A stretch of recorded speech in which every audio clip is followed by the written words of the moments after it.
जरा गंभीरता पूर्वक इस वीडियो को देखिएगा। वीडियो में जो आपको ये महिला पुलिस अधिकारी दिख रही है, इसका नाम जो पुष्पा कुमारी है, यह अपर थानाध्यक्ष धमधा थी और इसे तत्काल स्वीटी सहरावत ने निलंबित कर दिया गया है। अब क्यों निलंबित किया गया है वो जब जानेंगे तो इसको गलियाने का साथ ही साथ वीडियो को शेयर करने का आपका मन जरूर करेगा। लेकिन अगर आप पूरी वीडियो को देखेंगे तो आपके घर के भी नाबालिग बच्चियों का इज्जत जो है वो बच सकता है, क्योंकि ये जो रक्षक के रूप में पुलिस वाले होते हैं वो भक्षक बन जाते हैं तब जब उसे आप पैसों की नोट सुना दें, और जब वो पैसों की नोट आप दे देंगे तो वो इस कदर से आपकी बच्ची के साथ खेल जाएंगे जो आपको पता भी नहीं चलेगा, क्योंकि आप हमेशा इस अंदेशा में रहते हैं। क्योंकि देखिए, जब भी किसी बेटे की, जब भी किसी बाप की बेटी भागती है तो उसके बाद उनको अपने आप उनका सर लज्जा से झुक जाता है। उसके बाद वो ऑलरेडी इतने परेशान, इतने डिप्रेस रहते हैं कि वो कुछ सोच नहीं पाते हैं, समझ नहीं पाते हैं। जहां पर जाते हैं वहां पर सब लोग पैसों के लिए मुंह बाया रहता है कि आप मुर्गा जाल में फंस चुका है, जिसके बाद की पैसों का खेल होता है। लेकिन फिर भी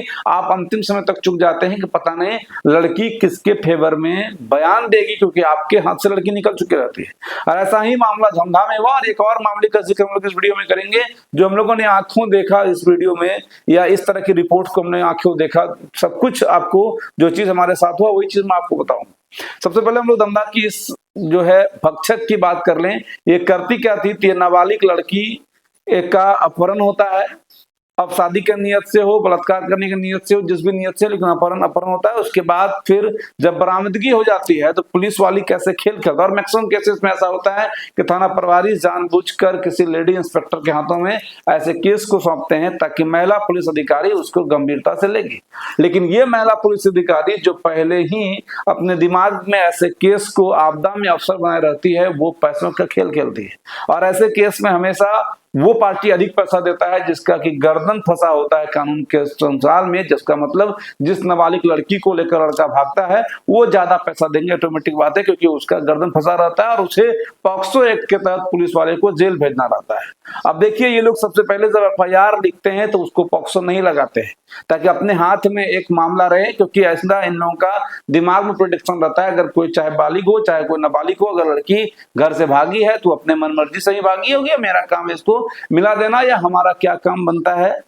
लड़की के पिता से हम ज्यादा मांग सकते नहीं है, उस लड़के से जरूर अधिक मांग कर सकते हैं जिस लड़के ने इस लड़की को भगा के ले गया।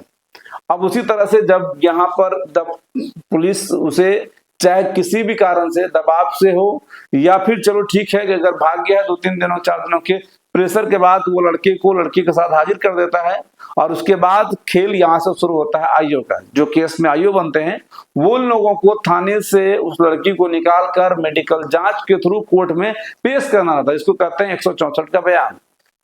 एक और बयान 161 का होता है जो थाने में लिया जाता है। उसके बाद 164 का बयान जो मेडिकल जांच में सामने आता है कि उसके साथ वाकई में रेप हुआ है या नहीं हुआ है, संबंध बने हैं या नहीं बने हैं, तो उसके क्या प्रकार है, वो बाद में कोर्ट में बहस का एक हिस्सा बनता है। जो वकील बहस करते हैं कि आपसी संबंध भी किस किस तरह से बनते हैं। जोर जबरदस्ती वाला संबंध का अलग तरीका होता है, आपसी प्रेम भाव में संबंध का अलग तरीका होता है, नाबालिग के साथ संबंध बनाने का अलग केस है, बालिग के साथ संबंध बनाने का केस अलग है। और उस मामले में ये जो पुष्पा है, उन्होंने पैसे के लालच में उस लड़की को दबाव डालकर या फिर मैनिपुलेट करके मेडिकल जांच से मना कर दिया। अब समझिएगा, मेडिकल जांच का मना मतलब कि अब उस लड़के पर पॉक्सो एक्ट लगेगा ही नहीं, क्योंकि उसमें ये बात ही पुष्टि नहीं हो पाया कि उसके साथ शारीरिक संबंध बने हैं या फिर नहीं बने हैं। और पॉक्सो तब लगता है जब इस बात की पुष्टि हो जाए कि लड़की नाबालिग है और उसके साथ उस लड़के ने जबरन या फिर सहमति से भी उनके साथ सेक्स किया हो। और ये खेल मैं आपको ये भी बता देता हूँ कि हमारे भी आंखों के सामने ऐसे ही मुफस्सिल थाना के भी एक SI है जिसका नाम सुप्रिया है, वो भी यहाँ से एक केस को लेकर निकलती है जो हमारे ही आस पड़ोस का एक मामला था जिसमें मैं खुद उस थाने में मौजूद था। और उसके बाद वो अपना डेरा, जबकि ये कानूनी रूप से कहीं पर भी वैलिड नहीं है, और उसको अपने घर पे ले जाके उससे मैनिपुलेट करती है। और वहां पर भी यही सेम मामला आता है कि लड़की, क्योंकि देखो लड़की के ही माध्यम से सारा खेल होता है। और हमने आपको पहले ही बता दिया कि पिता मजबूर लाचार बेबस इसलिए जाता है क्योंकि रिश्तेदार हो या गांव वाले हो वो यही कहते हैं कि लड़की के माँ पिता उस लड़की का सही देखभाल नहीं कर पाए, यही गलती थी जिस कारण से लड़की भाग गई घर से। वो प्रेशर झेल रहा है वो पिता, बस इस बात का इंतजार कर रहा होता है, हर बार यही कोशिश करता है कि काश लड़की मेरे फेवर में बयान दे दे,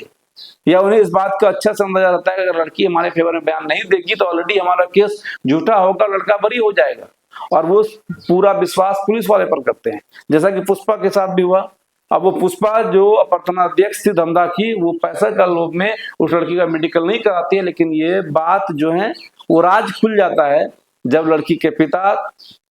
जनता दरबार में एसपी के यहाँ पहुंचते हैं और उसके बाद जब ये सारे बात बताते हैं कि किस तरह से लड़की को मैनिपुलेट किया गया कि तुम्हें मेडिकल नहीं कराना। तो मुफस्सिल थाना रानीपत्रा की बात कर रहा हूँ, जिसमें कि एसआई है सुप्रिया, वो भी एक लड़की केस में इसी तरह से, जबकि लड़की 1.5 महीना की नाबालिग है, और लड़के का फेवर करते हुए एक तो लाने और ले जाने का जो प्रोसेस होता है,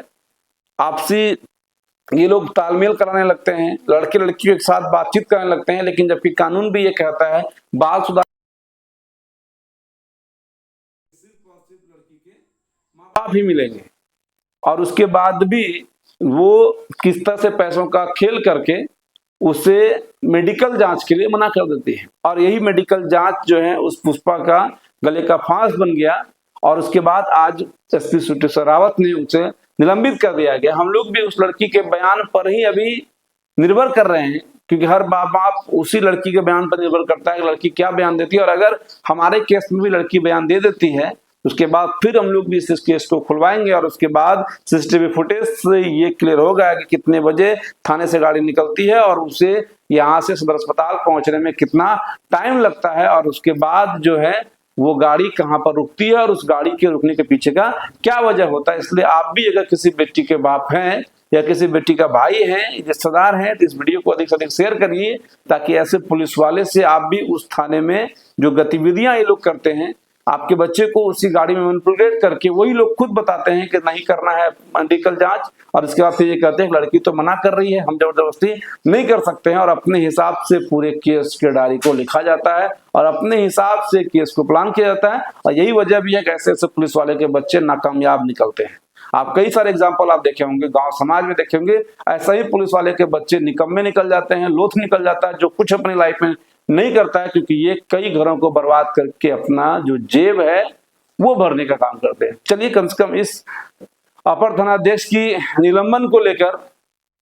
जो मन में बड़ा था एक हमारा निकला है, और आप भी वीडियो को शेयर करके, और अब इस वीडियो में जितनी नॉलेज आपको दी गई है उससे अपने जहन तक जरूर संभाल कर रखिए, और थाने से निकलने से लेकर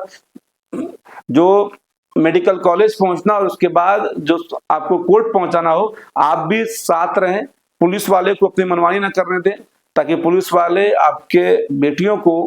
गुमराह करके ऐसे दरिंदों के हवाले न कर दे, इसके बाद कि आपकी बेटियों की जिंदगी यहाँ बर्बाद हो जाए। इसलिए इस वीडियो को शेयर जरूर करिएगा आप लोग, ताकि हर लोगों तक इन्फॉर्मेशन पहुंचे, और इस पुष्पा को एक्सपोज जरूर करिएगा। जय हिंद।